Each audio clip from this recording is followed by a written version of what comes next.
봉사관 식구들 반갑습니다. 보고 싶었습니다. 네. 우리 한번 본당하고 서로 인사 한번 할까요? 서로 인사 한번 합시다. 반갑습니다. 본당 나와라. 네.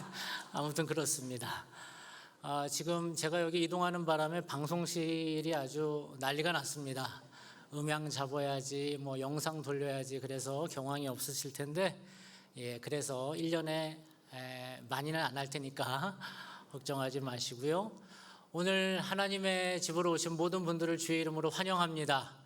오늘 이날 하나님의 은혜를 많이 받으시는 시간 되시기를 축복합니다. 오늘은 종려주일입니다.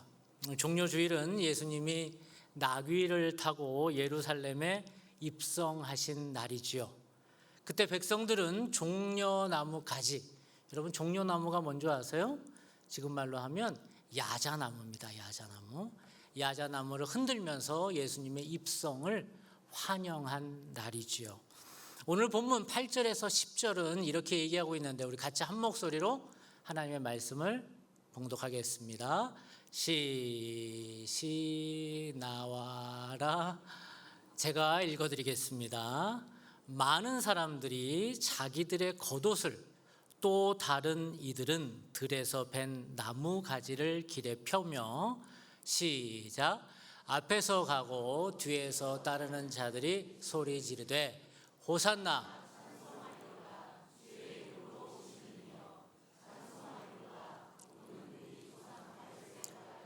가장 높은 곳에서 호산나 하더라. 아멘. 오늘의 이 절기는 너무나 중요한 절기여서 역사 속의 화가들이 이 오늘의 날, 이 종려주일에 관한 예수님의 입성에 대한 그림을 많이 그려놓았습니다. 그 중에 1304년 작품을 한번 보시지요. 이 그림에 보면 예루살렘으로 입성하시는 예수님을 향해서 사람들이 옷을 벗어서, 자기의 옷을 벗어서 그 가는 길을 깔아주고, 그리고 종려나무를 지금도 막 꺾어서라도 달려와서 예수님의 입성을 환영하며 호산나 호산나 불러대는 이러한 그림을 잘 보여주고 있습니다. 여러분, 그런데 그거 아십니까? 이날 예수님이 예루살렘으로 입성하시는 이날, 예루살렘에 입성하는 행진은 예수님의 행진만 있었던 것이 아닙니다. 예수님의 행진이 예루살렘 동편문으로 들어가고 있었던 이때 예루살렘 서편문을 향해서 올라오는 행진이 하나 더 있었다고 해요. 그 행진은 바로 로마 군대의 행진입니다. 그러면 왜 예수님은 그림에서 본 것처럼 나귀를 타고 예루살렘으로 행진을, 입성을 하시는 것일까요? 그 이유는 때가 참에 이제 예수님께서 세상 죄를 지고 십자가에서 죽기 위함이셨습니다. 우리의, 그리고 나의, 그리고 온 세상의 죄를 지고 십자가에서 죽으시러 지금 예수님은 예루살렘으로 입성하고 계신 것입니다. 하나님의 어린 양으로서, 세상의 모든 죄를 지고 가는 어린 양으로서 지금 예수님은 제물이 되기 위해서 예루살렘으로 올라가고 계시는 겁니다. 그렇다면 이날은 어떤 명절과 연관이 있을까요? 어린 양을 제물로 바치는 절기, 어떤 명절일까요? 유자로 시작하는데 6월절입니다. 그래서 오늘 똑같은 이야기를 해주는 요한복음 12장 1절은 이렇게 얘기를 하고 있는데요. 6월절 엿새 전에, 그러니까 예수님이 엿새 후에 돌아가시는 거예요. 엿새 전에 예수께서 베다니에 이르시니, 베다니 들렸다, 벳박에 들렸다, 예루살렘으로 올라가신다는 얘기를 요한복음을 하고 있는데 어떤 절기에? 6월절에. 그러니까 예수님이 온 세상의 죄를 대신하기 위한 제물, 어린 양이 되기 위해서 오시고 계시다는 것입니다. 이제 예수님은 온 세상의 죄를 짊어질 어린 양으로 6월절에 맞춰서 지금 갈릴리에서 예루살렘으로 걸어오고 계시는 겁니다. 오늘 본문 11장의 1절, 2절에 보면 예수님은 예루살렘 거의 다 오셨을 때 제자들에게 이렇게 부탁, 심부름을 하고 계시는데요. 한번 읽어볼까요? 그들이 예루살렘에 가까이 와서 감난산 벳바게와 베다니에 이르렀을 때에 예수께서 제자 중 둘을 보내시며 이르시되 너희는 맞은편 마을로 가라. 그리로 들어가면 곧 아직 아무도 타보지 않은 나귀 새끼가 매여 있는 것을 보리니 풀어 끌고 오라. 아멘. 예수님은 제자들과 함께 예루살렘으로 걸어오시다가 거의 다 도착했을 때 제자들에게 심부름을 시키는 것입니다. 얘들아, 저 마을에 가면 아직 아무도 타지 않은 나귀 새끼가 있는데 그 나귀 새끼 한 마리 끌고 오너라 라고 얘기를 하시는 겁니다. 예수님의 이 심부름은 조금 생뚱맞습니다. 그러면서 예수님은 혹시 주인이 당신 뭐 하는 거요? 라고 얘기를 하면 주가 쓰시겠다라고 얘기를 해라. 그리고 곧 쓰고 난 다음에 돌려드리겠습니다 라고 정중히 얘기를 해라 라고 말합니다. 3절을 세번역으로 한번 읽어드리겠습니다. 어느 누가 왜 이러는 거요? 하고 물으면 주님께서 쓰시려고 하십니다. 쓰시고 나면 지체 없이 이리로 돌려보내실 것입니다 하고 말하여라. 아멘. 왜 예수님은 이런 심부름을 제자들에게 시키는 것일까요? 예수님이 너무 다리가 아파서, 그래서 나귀를 타지 않으시면 올라가기가 힘들어서 이런 심부름을 시키신 것일까요? 아닙니다. 예수님이 이렇게 나귀를 가져오시라고 하신 것은 구약에 미리 예언된 말씀을 이루려고 하심입니다. 마태복음 28장에 이렇게 얘기를 하고 있는데요. 이는 선지자를 통하여 하신 말씀을 이루려 하심이라 일렀으되 시온 딸에게 이르기를 내 왕이 내게 임하나니 그는 겸손하여 나귀 곧 멍에 매는 짐승의 새끼를 탓도다 하라 하였느니라. 아멘. 이렇게 예수님은 구약의 예언을 성취하시면서 진짜 왕이 어떤 모습을 가져야 하는지를 예수님이 보여주고 계시는 거예요. 예수님 진짜 왕이신데 이 왕은 겸손하고 나귀를 탈 정도로 겸손하고 사람을 섬기는 왕이 진짜 왕인 것을 예수님 말씀하기 위해서라는 겁니다. 그런데 사람들은 이런 왕을 원했지만, 겸손하고 섬기는 왕을 찾았지만, 그러나 예수님 당시의 현실은 그러지 않았습니다. 로마의 왕은 폭력과 칼의 왕이었습니다.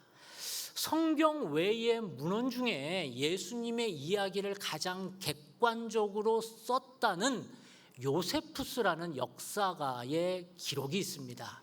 그 요세푸스는 이 당시에 예루살렘의 절기에 일어났던 엄청난 사고, 사람이 죽어가는 사고가 있었는데 그것은 바로 로마 군대의 두려움 때문에 일어난 사고라는 것을 기록하고 있는데요. 제가 한번 읽어드릴게요.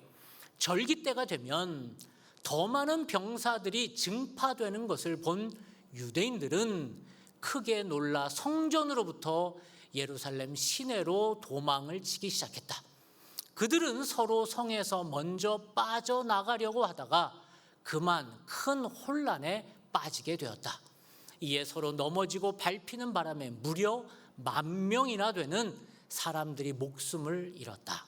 이로 인해 절기는 오히려 전국이 슬픔에 빠지는 계기가 되고 말았으며 각 가정은 희생된 가족과 친척을 위해 애도하였다. 이렇게 절기에 일어난 아픔이 있는데 그것은 바로 로마의 공포 때문에 일어났다고 얘기를 하고 있습니다. 유대인들은 이런 로마의 식민 생활에 치를 떨었습니다. 그들의 일상은 비극이요, 폭력에 노출이요, 인권은 찾아볼 수 없을 정도의 비참함의 연속이었습니다. 그러니 이런 삶을 좀 구해줄 메시아를 찾고 그들은 기다렸습니다. 그렇게 기다리던 유대인들에게 메시아와 같은 이가 왔으니 그가 누구입니까? 바로 예수님입니다. 도시락 하나로 수천 명을 먹이시고 풍랑을 잠잠케 하시고 소경의 눈을 고치시고 문둥병자를 깨끗하게 하시고 힘있고 많은 사람들이 벌벌 떨고 있는 종교 지도자들 앞에서도 당당하신 예수님은 그들이 찾던 메시아였습니다. 무엇보다 오늘 입성 직전에 죽었던 나사로를 살리신 모습을 본 사람들은 이제 열광하기 시작을 한 겁니다. 우리의 이 압제에서 이스라엘을 구원해 줄 바로 메시아는 예수님이라는 것을 그들이 틀림없다고 믿었습니다. 그러니 그분이 예루살렘을 향한다는 얘기를 듣고 그 의중을 듣고 나서 제자들을 비롯해 많은 사람들은 벌써부터 가슴이 벌렁벌렁 뛰기 시작을 했습니다. 못할 것이 없는 그분이 맘만 먹으면 예루살렘에 올라가서 왕의 깃발만 꽂으면 저 로마의 압제로부터 이스라엘은 드디어 해방이 될 수 있다라는 것을 그들은 강력히 믿었기 때문입니다. 그래서 예루살렘으로 올라가는 예수님이 중요했습니다. 왜냐하면 구약에는 예루살렘에서 새로운 왕이, 진짜 왕이 나올 거라는 예언들이 많았기 때문입니다. 그 중에 두 개만 읽어드리면 시편 2편 6절에는 이렇게 말하고 있습니다. 내가 나의 왕을 내 거룩한 산 시온이 어디예요? 예루살렘에 세웠다 하시리로다. 이런 이야기가 있고요. 그리고 스가랴 9장 9절은 또 이렇게 얘기를 하고 있습니다. 시온에 따라 크게 기뻐할지어다. 예루살렘에 따라 즐거이 부를지어다. 보라, 내 왕이 내게 임하시나니 그는 공의로우시며 구원을 베푸시며 겸손하여서 나귀를 타시나니. 지금 어디로 들어가신다는 거예요? 예루살렘으로 가신다는 것입니다. 드디어 예루살렘으로 올라가시는 예수님은 이 예루살렘으로 입성하십니다. 그러니 사람들이 어찌 열광하지 않을 수 있겠습니까? 종려나무 가지를 꺾어서 흔들며 예수님의 입성을 축하합니다. 로마의 폭압에서 해방시켜 주실 것이라는 희망을 쏟아내고 있는 것입니다. 그러니 호산나 호산나 외친 겁니다. 여러분, 호산나가 무슨 뜻인 줄 아세요? 호산나는 우리를 구원하여 주소서라는 말입니다. 우리를 구원하여 주소서, 우리 로마의 압제로부터 우리를 살려주옵소서라는 말입니다. 우리 8절부터 10절까지 다시 한번 읽어보겠습니다. 많은 사람들은 자기들의 겉옷을, 또 다른 이들은 들에서 벤 나뭇가지를 길에 펴며 앞에서 가고 뒤에서 따르는 자들이 소리 지르되 호산나, 찬송하리로다. 주의 이름으로 오시는 이여 찬송하리로다. 오는 우리 조상 다윗의 나라여 가장 높은 곳에서 호산나 하더라. 아멘. 그들의 간절함이 좀 느껴지십니까? 그들의 절절한 마음이 좀 전해지십니까? 그런데 그들의 기대와는 다르게 예수님은 왕의 모습으로 예루살렘으로 입성하지를 않으십니다. 왕이라 하면 무릇 100만은 타고 기세등등하게 입장하셔야 왕이지, 초라한 나귀 새끼를 타고 입성하십니다. 또한 그들을 환호하는 자들은 각종 악기와 양강낙파를 부는 군악대가 아니라 오색 가루를 뿌려대며 총검술을 보이는 의장대가 아니라 그저 종려나무까지 하나 흔들어대며 환호하는 농민층이며 겨우 풍찬 노숙을 마친 노숙자 무리였습니다. 앞서 말씀드린 것처럼 이날 종려주일 예수님은 예루살렘 동편문을 향해서 동문으로 입성하신다고 말씀드렸습니다. 그런데 동시에 예루살렘 서문으로 입성하는 무리가 있다고 했는데, 그 무리가 바로 빌라도가 이끄는 로마 군대의 행렬이었습니다. 예수님의 행렬은 초라한 행렬이었습니다. 예수님은 나사렛 깡촌 출신이고 그를 따르는 사람들은 농민들과 빈민이었습니다. 그들은 갈릴리로부터 시작해서 160km나 걸으면서 이곳저곳 방문하며 예루살렘으로 지금 도착 직전입니다. 그러면서 그들의 행렬은 예루살렘 동문을 향해서 들어오고 있습니다. 이에 반해서 맞은편에서는 이두메와 유대와 사마리아를 다스리는 로마 총독 빌라도가 제국의 기병대들과 보병들을 이끌고 예루살렘 서문으로 들어오고 있습니다. 왜냐하면 명절 때마다 디아스포라라고 하는 유대인들, 전 세계에 흩어져 있는 유대인들이 지금 이 종료주일은 무슨 절기 직전이라고 그랬죠? 유월절, 엿새 전입니다. 그러니까 디아스포라들이 지금 예배를 드리기 위해서 전 세계에 흩어져 있던 유대인들이 어디로 들어와요? 예루살렘으로 들어오기 때문에 또다시 제대로 경비하지 않으면, 또 유대인들은 워낙 한과 분노가 있기에 통제하지 않으면 반란이 일어날 수도 있고 그들의 봉기가 일어날 수 있으니, 지금 빌라도는 그것들을 제압하기 위해서 많은 군대들을 데리고 예루살렘으로 들어오는데 어떤 문으로? 서문으로 들어오고 있다라는 것입니다. 역시 요세푸스는 이 상황을 이렇게 기록하고 있습니다. 절기 때가 되면 항상 병사들이 무장을 하고 무리들을 감시하는 것이 통례였다. 무리들이 모이다 보면 반란을 일으키기가 쉬웠기 때문이다. 그 당시도 예외는 아니어서 일개 로마 보병대가 성전 근처에 배치되어 있었다. 당시 예수님의 행진, 동문으로 들어오는 행진 반대편에서는 로마의 행진, 빌라도의 행진이 들어오고 있었다는 겁니다. 한번 상상을 해보십시오. 빌라도의 행진, 제국의 힘과 위용이 눈에 그려지지 않습니까?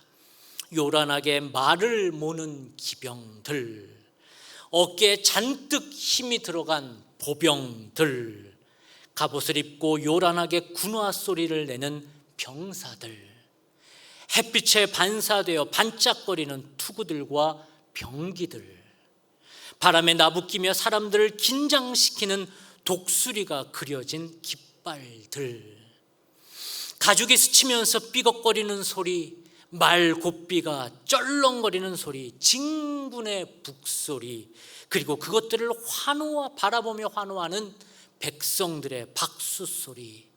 지금 예루살렘에는 두 행진이 부딪히고 있는 것입니다. 동문으로는 나귀를 타고 오시는 예수님의 행진과 서문으로는 지금 빌라도의 행진이 들어오고 있는 이 두 행진이 부딪히고 있는 것입니다. 어느 행진이 진짜 왕의 행진입니까? 스가랴 9장 9절에서 10절은 이렇게 말하고 있는데 같이 한번 봉독하겠습니다. 도성 시온아 크게 기뻐하여라. 도성 예루살렘아 환성을 올려라. 내 왕이 내게로 오신다. 그는 공의로우신 왕, 구원을 베푸시는 왕이시다. 그는 온순하셔서 나귀 곧 나귀 새끼가 어린 나귀를 타고 오신다. 내가 에브라임에서 병거를 없애고 예루살렘에서 군마를 없애며 전쟁할 때에 쓰는 활도 꺾으려 한다. 그 왕은 이방 민족들에게 평화를 선포할 것이며 그의 다스림이 이 바다에서 저 바다까지 유브라테스 강에서 땅 끝까지 이를 것이다. 아멘. 왜 예수님은 나귀를 타고 동문으로 입성하시는 것일까요? 예수님은 의도적으로 동문으로 입성하시는 것입니다. 명절을 앞두고 빌라도가 로마의 군대를 이끌고 예루살렘으로 들어오는 그때 예수님은 의도적으로 동문으로 나귀를 타고 오시는 것입니다. 그러면서 보여주기 위함이었습니다. 누가 진짜 왕이냐는 것입니다. 너희들 눈앞에 보이는 현란하고 위용 있는 빌라도의 행진을 가능하게 한 로마 황제가 진짜 왕이냐? 아니면 모든 것을 다 가진 하나님이시지만 모든 것을 다 버리고 가장 낮은 자로 사신 예수님이 진짜 왕이냐? 묻고 의도적으로 입성하시는 것입니다. 이 부분을 마커스 모그라는 신학자는 이렇게 얘기를 하고 있습니다. 예수님의 행진은 맞은편에서 일어나고 있는 행진에 대한 의도적인 대결이었다. 빌라도의 행진이 세계를 지배하는 제국의 권력과 영화 그리고 폭력을 과시하는 것이었다면 예수님의 행진은 전혀 다른 기대, 즉 하나님의 나라를 구체적으로 보여주는 것이었다. 의도적인 행진이었습니다. 오늘 우리는 종려주일을 보내고 있습니다. 여러분은 어떤 왕을 기다리고 계십니까? 그리고 어떤 왕의 행진, 행렬에 줄을 서고 계십니까? 예루살렘 서문으로 입장하는 요란한 로마 군대, 강한 힘과 시끄러운 철갑 소리와 사람들을 긴장시키는 힘을 여러분 기다리고 계십니까? 그런 로마와 같은 인생, 사람들의 환호와 절대 권력 반지를 낀 왕이 되고자 왕의 행진을 지금 목을 빼고 기다리고 계십니까? 아니면 그와 정반대의 길을 가신 예수님을 기다리고 계십니까?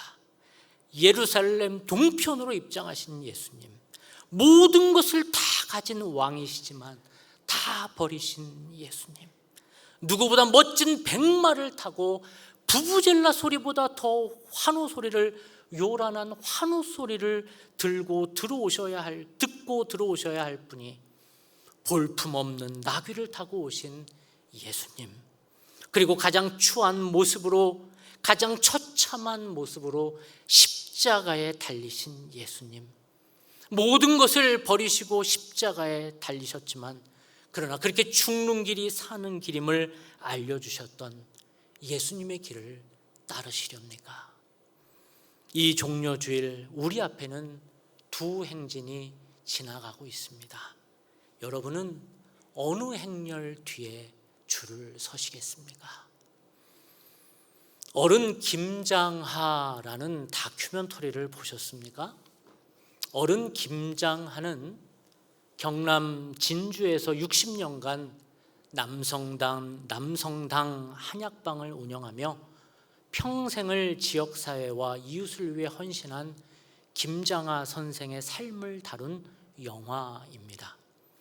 김장하 선생은 평생 자신이 한약사로 얻은 수익 전부를 고학생들의 장학사업, 여성인권신장, 형평운동에 기여하신 분입니다. 그는 명신고등학교를 설립해서 국가에 기부하기도 했고 형평운동 기념사업을 주도해서 차별 없는 사회, 공정한 세상을 만들기 위해 참으로 애쓰신 분입니다. 하루는 그의 장학금을 받고 성장한 사람이 선생님을 찾아왔습니다. 그러면서 하는 말이, 선생님, 제가 선생님의 그 많은 돈을 장학금을 받고 성장을 했는데 제가 훌륭한 사람이 못 되어 죄송합니다 라고 얘기를 했답니다. 그랬더니 선생님이 하는 말, 이보게, 나는 당신에게 훌륭한 사람 되라고 이 돈, 이 장학금 준 것이 아니라네. 이 사회는 당신처럼 평범한 사람들이 지탱하는 거라네 라는 말을 했다고 합니다. 한 기자가 김장하 선생에게 물었답니다. 선생님, 어떻게 그렇게 많은 돈을 기부할 수 있습니까? 라고 묻자 그 선생님이 이렇게 대답을 했답니다. 똥은 쌓아두면 구린내가 나지만 흩어버리면 거름이 되어 꽃도 피우고 열매도 맺는다.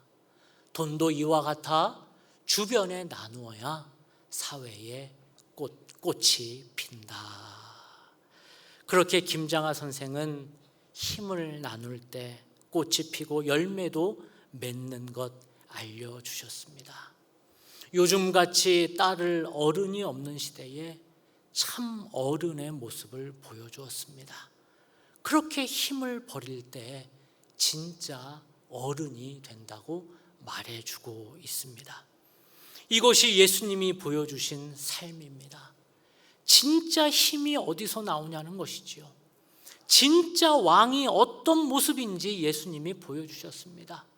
세상 사람들은 호산나 호산나 힘센 메시아를 원했지만 오히려 예수님은 더욱 힘을 빼기 위해, 완전히 힘을 빼기 위해 그 십자가를 지시고 온 인류의 죄를 담당하셨습니다. 왜냐하면 그렇게 죽어야만 참 왕이 되어 다시 부활할 수 있기 때문입니다.